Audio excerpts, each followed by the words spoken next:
Hello, my name is Erin Harris, and this is a presentation on the use of situational exposure therapy and lorazepam in the treatment of social anxiety in adolescents.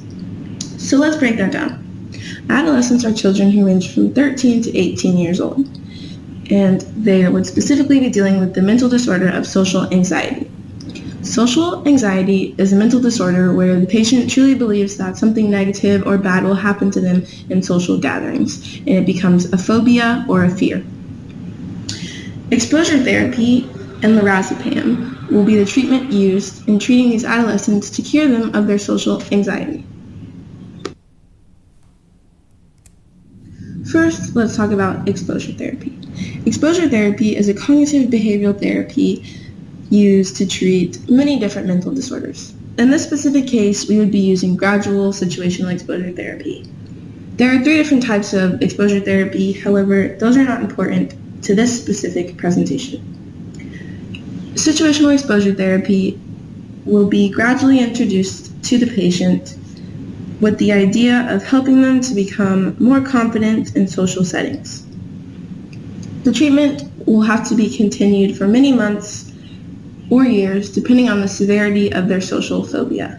Each patient will have a different journey and a different outcome due to many different factors. We will get into that later in the presentation. Exposure therapy is the best method, in my opinion, because it will teach the patient over time that nothing will happen to them in a social setting. Gradual exposure therapy is quite literally what it sounds like. They will gradually expose the patient to their phobia, in this case, social anxiety, and the idea there is that the patient will feel more comfortable knowing that they will be okay. Lorazepam is a medication selected to help aid the patient in their recovery of social anxiety. Lorazepam is often used in patients with anxiety to help counteract their biological factors that go on in the body when anxiety strikes. So when a patient comes into interaction with their phobia, the body will tell them that they are in danger, releasing chemicals in the body that make them increase their heart rate, have heart palpitations, and different things like that. The lorazepam will help to calm down the body and make it realize that they're not actually in danger, therefore not making them as anxious in situations where they have nothing to fear. Situational exposure therapy and lorazepam will come together to create the best treatment option for these adolescents, as long as it's carried out for the time allotted. 60 million people in Europe alone suffer from an anxiety disorder. This is credited from Perkins' article written in 2013. So what does this mean?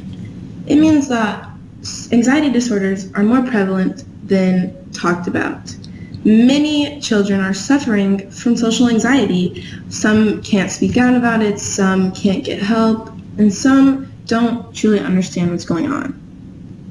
Exposure therapy and lorazepam are the first steps in confronting their disorder and allowing them to get on the right path to overcome their phobia.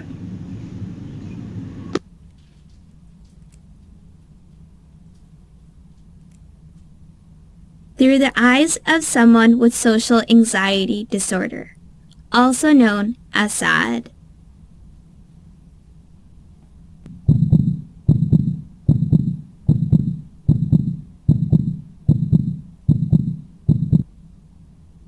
I hear the kids in school talking about their weekend. I hope no one talks to me because I don't want to say anything dumb. I don't want to give them a reason to judge me.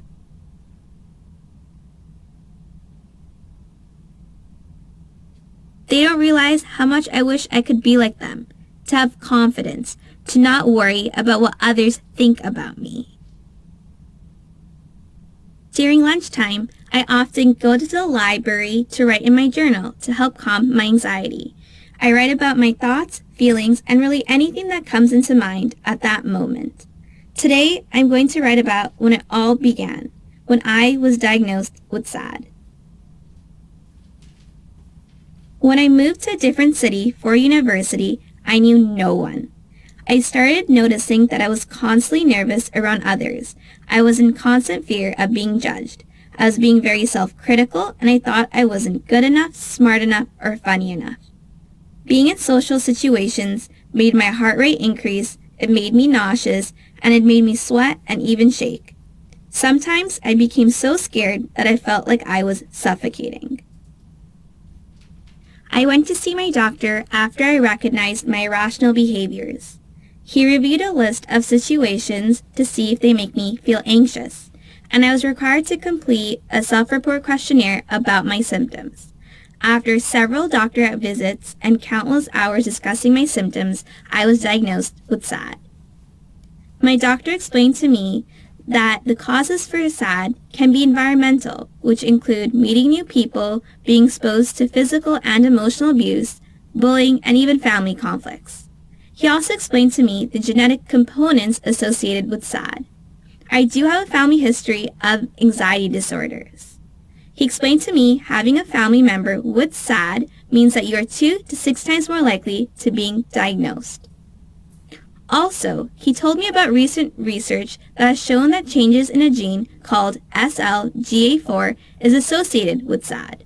SLGA4 is involved with the transport of neurotransmitter serotonin, which helps to soothe nerves and stabilize moods. However, it is important to note that both a shortage and excess amounts of serotonin have been linked to SAD.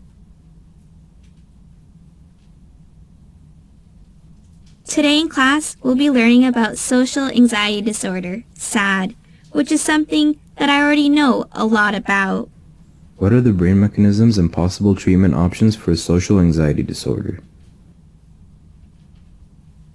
Oh no, he's asking me a question. Social anxiety disorder is caused by hyperactivity in the area of the brain called the amygdala. The amygdala controls the body's fight and flight response to respond to perceived threats. When the amygdala is stimulated, it triggers anxiety symptoms. When individuals experience a lot of anxiety, the frontal part of their brain, known as the prefrontal cortex, is able to assess the perceived threatening situation rationally and calm the anxious reactions by sending signals to the amygdala. But people who have SAD have a prefrontal cortex that increases the activity of the amygdala instead, which leads to excessive anxious feelings. They have a fear of other people's reactions that their brains interprets social interactions as legitimate threats, and no amount of rational reflection can completely soothe their fears. There are many treatment options currently available to those with SAD. They include anti-anxiety medication, cognitive behavior therapy, and acceptance and commitment therapy. Therapy is considered to be one of the most effective treatment options as it focuses on identifying individuals' thought patterns and helping them to develop skills to deal with their troubling thoughts.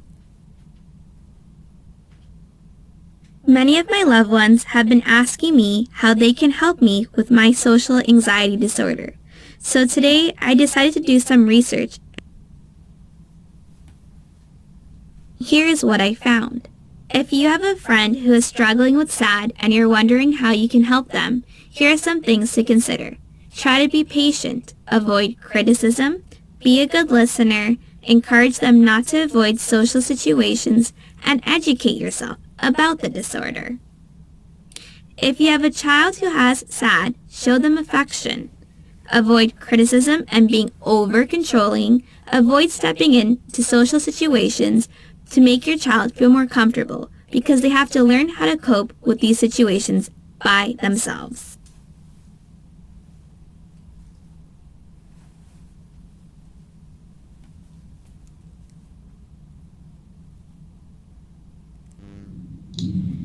Exposure therapy, also known as situational exposure therapy, is simply just gradually introducing the patient to their phobia with the expectations to slowly begin to desensitize the patient to their phobia. This will be done in a gradual manner due to the fact that these are adolescents. 13 to 18-year-old children will struggle more with this type of therapy because they are so young. However, when done correctly, exposure therapy will begin to slowly desensitize them and allow for their brain to realize that they are not in danger when in a social setting. Situational exposure therapy will eventually become more comfortable and less likely to introduce the anxieties of the phobias. There are 3 different types of exposure therapies. However, we will be using in vivo exposure therapy, also known as exposure therapy. And this is basically just exposing the child to a social setting so that they can become more comfortable around what causes them fear. The key to overcoming fear is persistence, and the only way to attack that is through exposure therapy. The therapist will be there to monitor the child's behavior, and if things start to become overwhelming for the child, it can simply be stopped. In fact, if exposure therapy is done too fast or too much, it can overwhelm the child, which will make them more scared of social anxiety. It is a careful balance, but when done correctly by a licensed therapist, it has the ability to be the best form of cognitive behavioral therapy to cure their social anxiety. There is no cure to social phobia or social anxiety. However, it can be lessened to the point where they don't feel anxiety when they're in a large group. This is in fact the goal of exposure therapy, to desensitize the patient to their phobia. To be effective, however, cognitive therapy requires a large number of sessions, cited by Creswell in his article from 2017.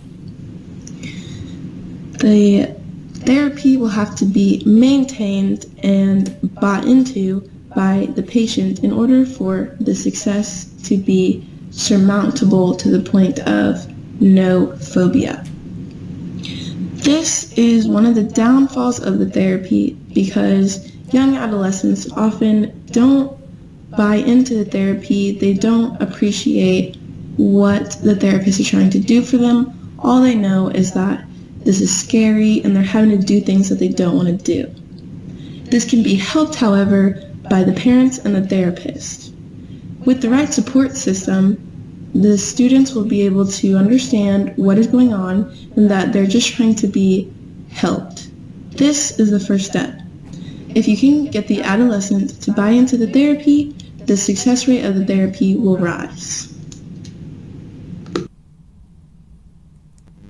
An example of exposure therapy used for adolescents would be to take them to a park or an ice cream parlor where young children can often be found. You would not want to force the child to interact right away because this would not be gradual. That would be flooding, and that is not the focus. We want to gradually introduce the adolescent to the idea of talking to the children, with the goal of eventually them being able to talk to the child without having anxiety. Gradual therapy is best used with young children so that they don't become overwhelmed. An example would be first having them go to the park, but not being forced to interact. Then eventually having them walk through the park, but not having to interact. Then you can move up to having them interact with one child, and then maybe you leave or allow them to go back on their own. The end goal of this would be for them to gradually be able to have conversations and interact with other young children without having anxiety. That would be an example of cognitive behavioral therapy that we would put the child into for them to become successful in their exposure therapy.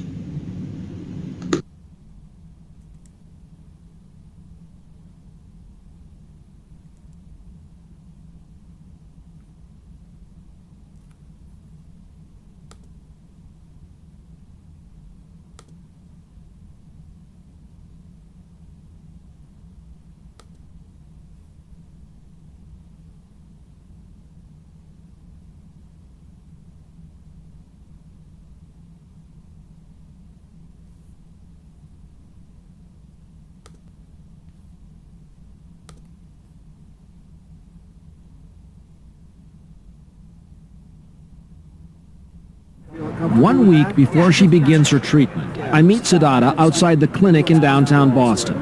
With her therapist nearby, we do a brief field test to assess her level of anxiety in situations that have been difficult for her in the past. For starters, I suggest we try to take a subway to a local mall. She says she'll try. When was the last time you were down in a subway like this? Oh, about 2 years. Do you feel like you could go through the stalls or not? You just tell me. I mean, I don't want to push you. You just tell me you don't want to do that. Why? What are you feeling? Because then I feel like the pressure that once I get past the stalls, I've kind of paid for the token and I kind of can't go back. You know, again, it's like that first step that, you know, you're always trying to think of a way out. You want to get out of here? Yeah, I do. I would. A week after we tried to take the subway together, Siddhartha returns to the Center for Anxiety Disorders to begin her therapy.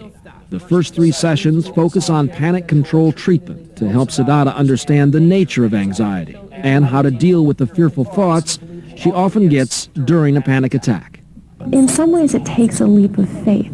The patient is so very fearful, and you're having them confront their worst fears. In some respects, what you're really trying to do here is you're bringing her right to the brink of feeling panic. What if she has a meltdown? What if she has a panic attack right there? Well, she will likely have a panic attack. But will that mean a meltdown? I don't think so.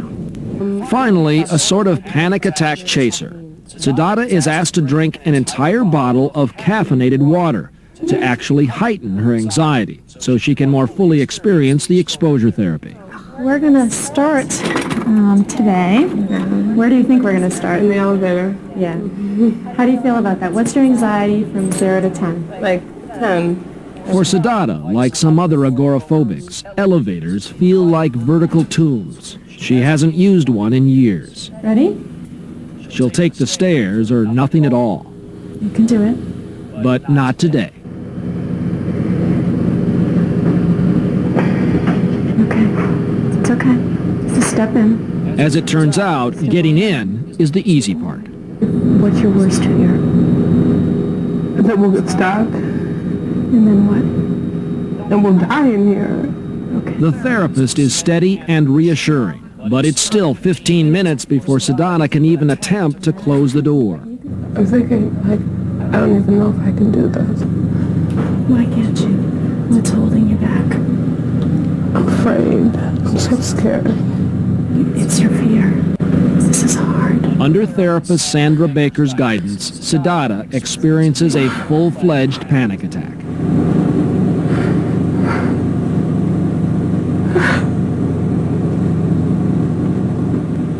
And I have all these anxious thoughts about what will I do when the door closes. For Siddhartha, simply being able to ride this elevator will become an act of terror and ultimately liberation. I'm going to take my hand off of the button, and I want you to feel the anxiety. It will not hurt you. I'm taking my finger off. You're okay. You're okay. That's just a behavior. That's anxiety. Feel it. You're fine. Look at how fine. What are we doing? Oh my God. Just let it go. Oh my God. Okay, I'm gonna let go of you said. Finally, Siddhartha breaks through her worst fear. You're doing it. This is great. You're doing it. Oh my God. Okay. Now don't go out of the elevator yet. I want Okay. you to just stay. Eventually, like removing the training wheels, Siddhartha has to do it on her own. Ready? Okay. You can do this. Oh, this is hard. She's going down. Repeating the experience again and again breaks the back of her fear, and with each successive trip, Siddhartha's anxiety decreases. Exactly. Having taken her first leap of faith and found herself still mentally on solid ground, the next step was slightly easier. Back to the subway, again with therapist in tow. This time, although she was a bit nervous, she was able to take the train with the therapist. Then, once again, she had to do it on her own. Over the next 3 days, Siddhartha would not only ride the subway all over town, but also gain enough confidence to ride a bus by herself for the first time in years, to drive a car again, and to enjoy the simple pleasures of strolling the streets to do a little window shopping. How are you doing? By the time I caught up with her at the Prudential Center in downtown Boston, Siddhartha seemed like a very different person from the young woman I'd met just a couple of weeks earlier. I can just see the way you walk. It has a little more spring in your step. Finally, to test the limits of her rediscovered freedom, I asked Siddhartha to join me for an elevator ride to the top of the Hub, a Boston landmark 53 stories up. Are you ready? Are you ready? I am. I really, really am. I think I'm more nervous than you are at this point. Sure you are. Whether exposure therapy has a long-term benefit for people who have panic disorder with agoraphobia is still being researched. But for now, for Siddhartha, the sky's the limit.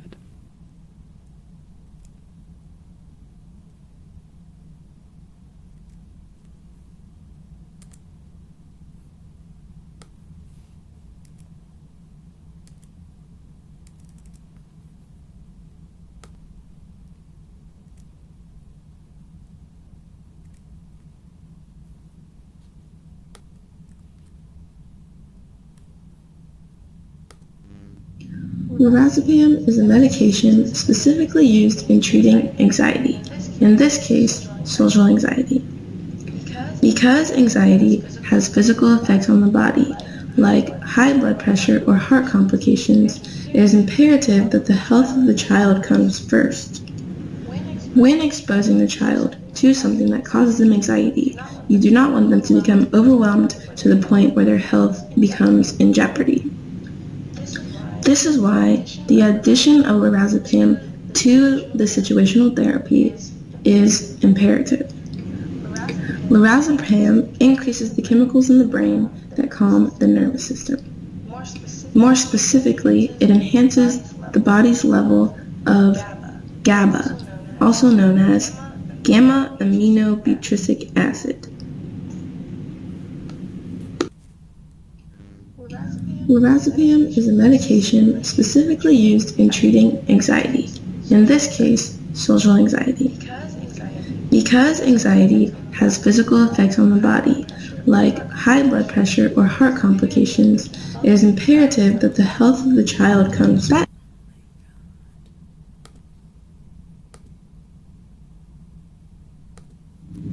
That information was cited from Perkins' article in 2013.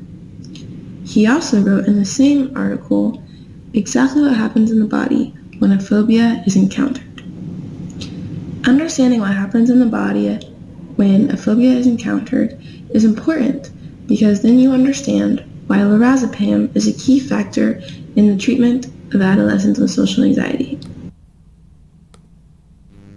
When a social setting is encountered from a patient who has SAD, otherwise known as social anxiety disorder, the first instincts are for the forebrain to dominate the body and alert the body that they are in danger.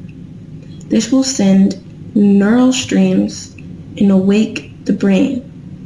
The lorazepam will come into the brain and increase the GABA, which will calm those neural streams and allow the brain to understand that the danger is not a high risk, it is a mild risk or a low risk.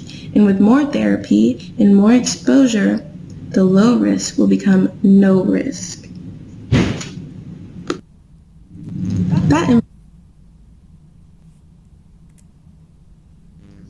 The combination of situational exposure therapy and the medication lorazepam have the potential to be a very effective combination in the treatment of social anxiety in adolescents. This is because of the way that they complement each other in the side effects of the phobias. For example, when a child encounters something that spikes their heart rate, the lorazepam will calm them down and allow for their brain to have time to realize that the danger in the situation is not as high as first thought. The exposure therapy will allow for the child to feel more comfortable in situations that used to cause them high amounts of anxiety. Along with desensitizing them to their phobias, therapy will also have taught them many coping mechanisms and allow them to have resources to lean back on and rely on when they feel they are becoming overwhelmed in a social setting. Exposure therapy and lorazepam will have long-lasting effects on the patients who put in the most work. By this, I mean that cognitive behavioral therapy, no matter the therapist, no matter the length of time, will not be successful unless maintained by the patient. The lorazepam is a medication that will be taken daily by the patient and allow for their body to have less harmful effects when they encounter a phobia. With these two treatments maintained over time, the social anxiety should lessen to the point of normalcy. There is no cure for social phobia. However, they can become desensitized to the point where they know that they are okay. They will be able to fight their brain. They will be able to use the tactics that they learned in behavioral therapy to truly understand that nothing bad will happen to them and fight the irrational section of their phobia.